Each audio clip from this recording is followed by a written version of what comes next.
طول عمري اللي اعرفه عن السوبيا ان هي بتتشرب، اول مره في حياتي اتخيل ان هي بتتاكل، ومنها حلو ومنها مزز. ده بالنسبه لي مش غريب. هو تيجي نشوف. صحينا الصبح فجاه لقينا الجو شتى، فما عملناش حسابنا. فتعالى اقول لكم بقى حاجات تتاكل وحاجات تتشرب من مكان انا اول مره اجربه، وفاتح تقريبا من 1920، يعني بقى له 100 سنه واكتر كمان. صوبيا الرحماني بقى عامل ايه؟ حاجه في الشتاء بتدفي اسمها ملعوبه، سحلب على بليله، في باللوتس وبالشوكولاته وفي بالفانيلا بقى اللي هي الساده خالص. نبتدي بالساده طبعا كده كده صايعه. عارف اجمل حاجه فيها ايه؟ ان هي مش مسكره قوي، ممكن بقى تزود عليها بندق. بالزبيب بقى. اوبا. اخر حاجه بقى جوز هند. لا جامد الصراحه. خش بقى على الشوكولاته.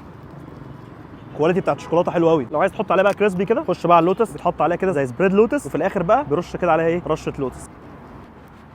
اجمد واحده. بالنسبه للاسعار بقى، الساده ب 45 واللوتس والشوكولاته ب 55 نفس السعر. عندهم حجم كبير كده، اذا كان ساده ب 65 او لوتس وشوكولاته ب 80 جنيه. من الاخر بقى صوبيا الرحماني كاول مره اجربه بالنسبه لي اختراع في الملعوبه اللي اساسا هي اللي جابتني. مش محتاج اقول بقى ان هو براند مصري 100% ومن 1920 ومش سيده، وافضل اقولها كل فيديو. 3 حاجات: نشير حاجه بتدعم القضيه، الدعاء، نبطل نجيب من اللي ما يتسموش.